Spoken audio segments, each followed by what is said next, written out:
Our first speaker is Scott Burritt. He is the Director of Public Affairs and Customer Experience here at Coachella Valley Water District. Scott joined CVWD in 2013. He oversees most of the public-facing functions at CVWD, including government affairs, communication, conservation, customer service, revenue, and field services. Please welcome Scott Burritt. Good morning, everyone. Thank you for being here today. Can you hear me? Yes. Okay. Thank you so much for being here. I see some familiar faces from last time, and so welcome back, and thank you. And just out of curiosity, how many of you are HOA board members? A lot of board members. How about landscape committee members? Okay, and how about property managers? Okay, a good number of property managers as well. So thank you all for being here, and thank you to our amazing communications and conservation teams for putting this together. We hope you find it, really useful and get a lot of good information to take back to your HOAs. So first, a little bit on the history of the Coachella Valley Water District. We were formed in 1918 to protect the local water sources. We have a number of areas of service, as you can see up here. We're going to be focusing on water today and obviously water conservation programs. And from the very beginning, CVWD was all about long-term planning. Long-term planning to bring the Colorado River here and later the State Water Project water. And it's really what made development possible in the Coachella Valley and the agricultural and seasonal residents that come here to visit, and the tourism economy is all made possible because of that long-term planning. Our service area is 1,000 square miles, all the way from up around Desert Hot Springs down to the Salton Sea communities, Bombay Beach on the other side of the Salton Sea. It's a big area to cover, and we have a team out there that, field operations team that's out there every day taking care of our customers. We're primarily within Riverside County, but a lot of our service areas in Imperial County and a little bit in San Diego County. We have 114,000 domestic water customers, serving a population of 274,600. But as you know, during season, we get an influx of visitors, whether it's for the festivals or seasonal residents that come here to live for a few months. So that number is much higher during season. We get asked the question a lot, where does your water come from in the Coachella Valley? Because we're in the middle of the desert and we have this, great water resources. Last year, so these are our major water supplies. And can anybody tell me where that picture is taken? Okay, not CVWD employees. Does anybody know where that? Go ahead. Sure, it's out by the North Palm Springs by the windmills. Whitewater, yeah, the Whitewater replenishment facility. So thank you. So last year, our total water demand was 554,000 acre feet of water. 49% of that came from the Colorado River. And that's primarily used for agricultural, golf courses, large landscapes. We blend that with recycled water to provide non-potable water in this area of the valley. 48% of our water last year came from groundwater. And so that's water that when you turn on your faucet, that's what you get. You're getting the water from our aquifer. 2% came from recycled water. And one of the goals of the Coachella Valley Water District is to expand our recycled water program. So we're seeking grant funding from the federal government and really invested heavily into increasing our supply of recycled water. And over the long term, that's used for outdoor irrigation. And over the long term, that makes our community much more resilient to droughts. And just 0.1% is from local runoff.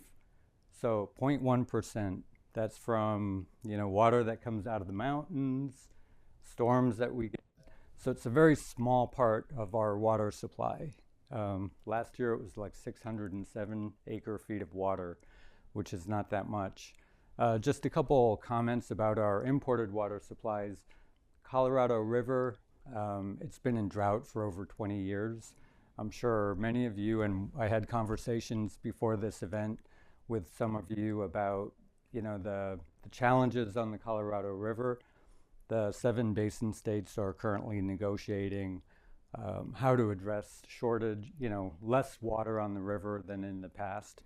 So, there could be a future where we see less water from the Colorado River, but that's, we'll have to wait and see what happens with that.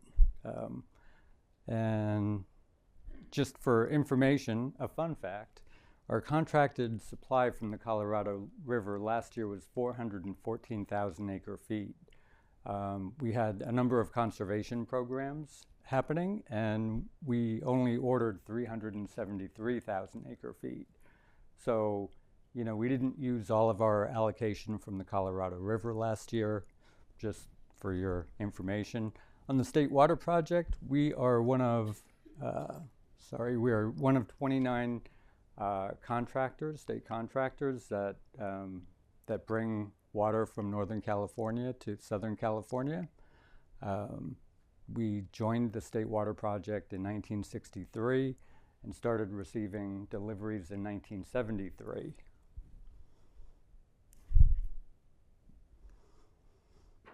These are 4 groundwater replenishment facilities in the area. Since 1973, CVWD has replenished 1.5 trillion gallons of water into the aquifer. Most of our recharge is done at the Whitewater Recharge Facility. It's a water year, California has a different water year than calendar year or fiscal year. The water year goes from October to September each year.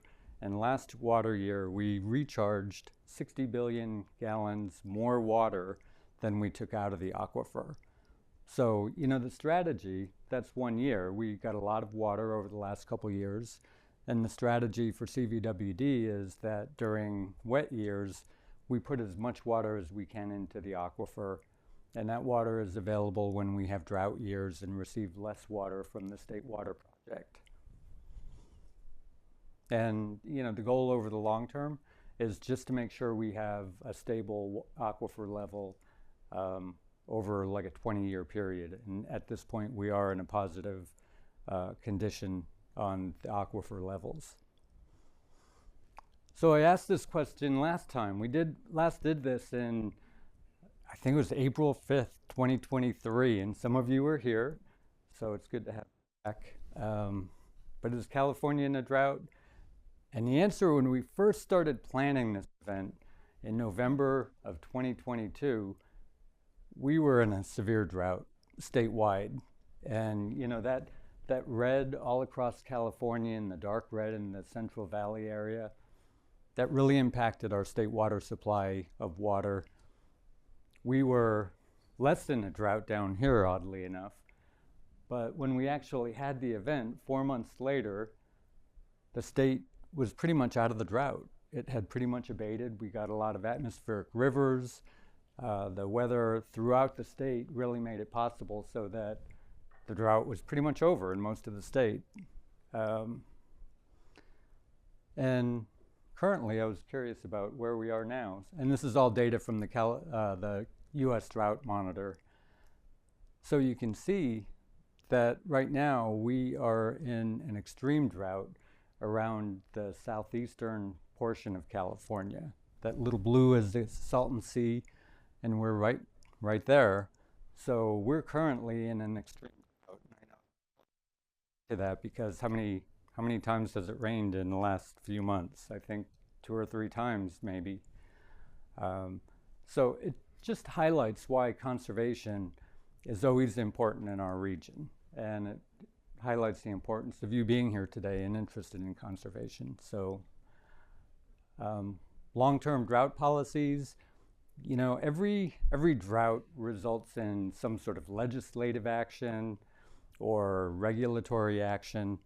And so I just wanted to highlight a couple of the big ones and talk about them for a minute. In 2009, there was the Water Conservation Act. It was known as 20% by 2020. And so what that meant was the state wanted every water agency to reduce per capita consumption by 20%. And CVWD achieved a 36% reduction in that time period. And we're going to talk about how we did it in a couple minutes. But, you know, we went far beyond that 20% that the state was requiring of water agencies. And it's kind of set it up now so that when as we're looking at the Making Conservation a Way of Life regulations coming up, our targets may not be as severe as some water agencies throughout the state.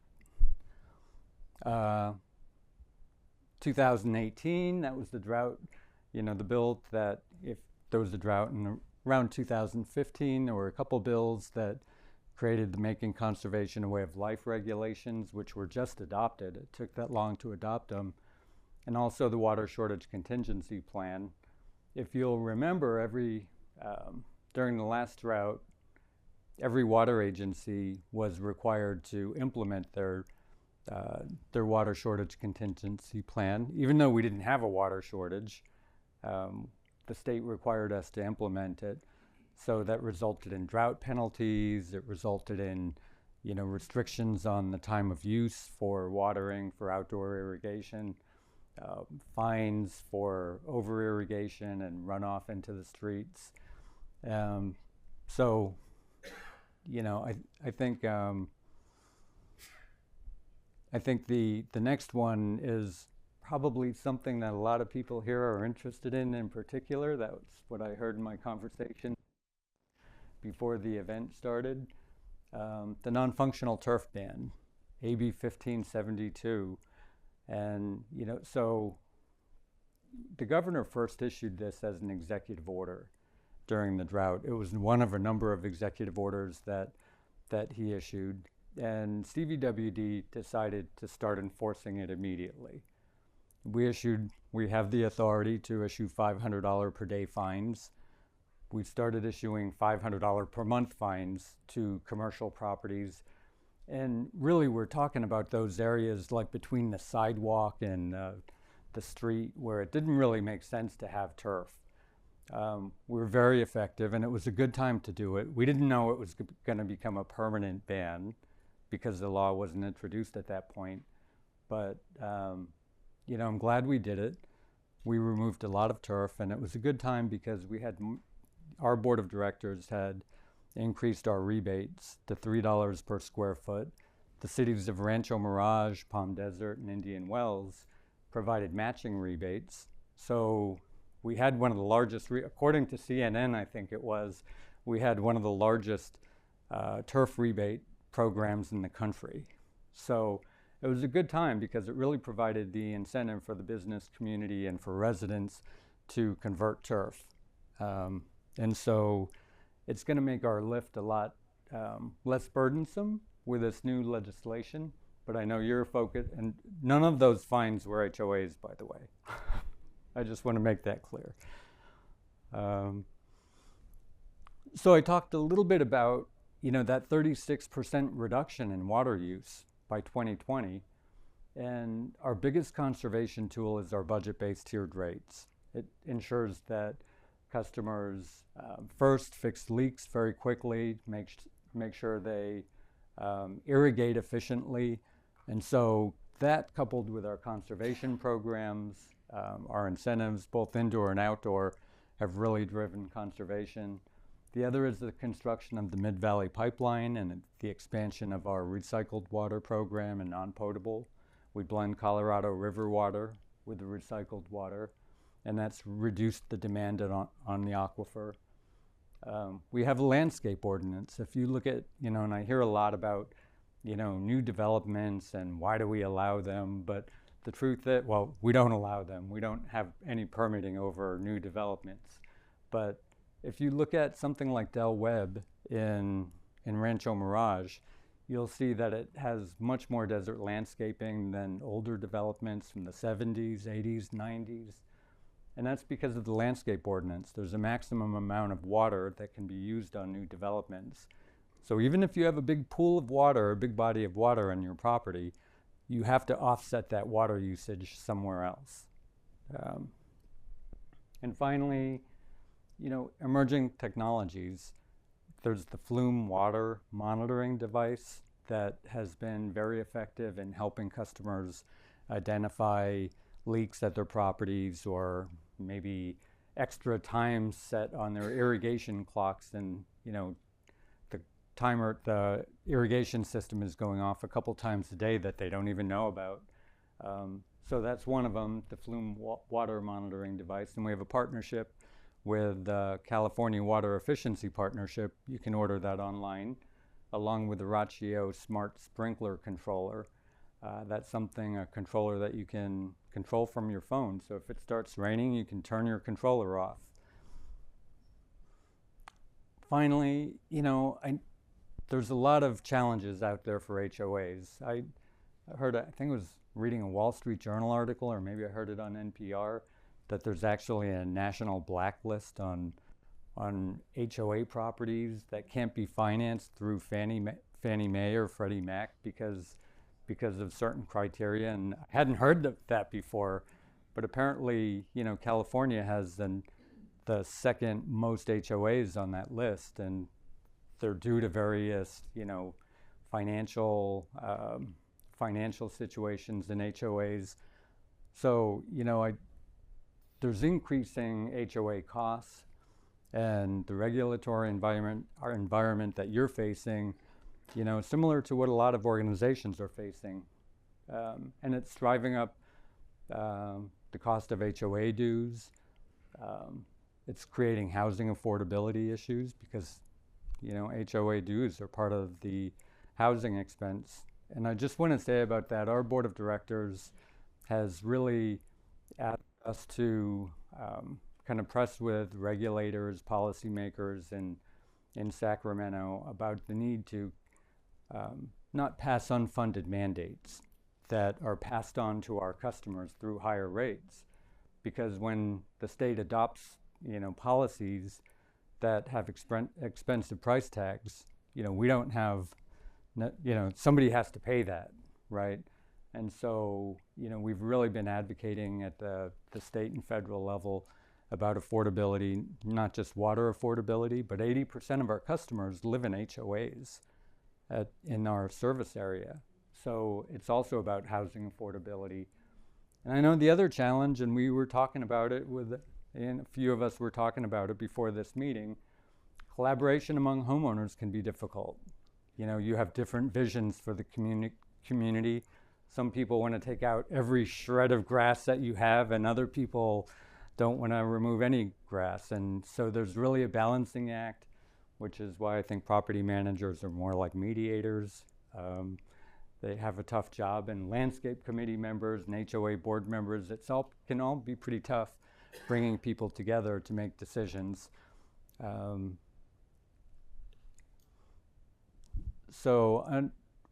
One point I'd like to make about our role as we talk about the non-functional turf is that, there's a lot of collaboration that's going to be required on identifying NFT areas in HOAs. And, our approach is that we're going to be more of a resource to HOAs. They're going to be areas that we can all agree are non-functional. The areas where the sidewalk gets more irrigation than the grass itself. There's a lot of areas where we can all agree, but we're going to be more of a resource in helping HOAs work together to identify non-functional turf areas. And why is continued conservation important? We're always in a drought. We get 3 to 4 inches of rain a year. And so without our imported water supplies, the Coachella Valley just wouldn't be the same as it is today. And changing weather patterns, like the long-term drought on the Colorado River, create risks for our imported water. And so, if there's The state water project, our allocation fluctuates from year to year. If there's reductions on the Colorado River, I think we all have a responsibility to make sure our communities are resilient to those kind of water reductions. And the next drought always just seems to be right around the corner. So, and you never know what the state's going to throw at you during that next drought. And we'll kind of prepare for that as best as we can. But I think it's important to look at your own communities right now and think about how you can reduce your water footprint. And finally, we have to protect our aquifer. It's the most important resource in the Coachella Valley for future economic development, future housing, and for the future generations of Coachella Valley residents. And I would like to introduce CVWD General Manager Jim Burritt to say a few words. My boss, be kind.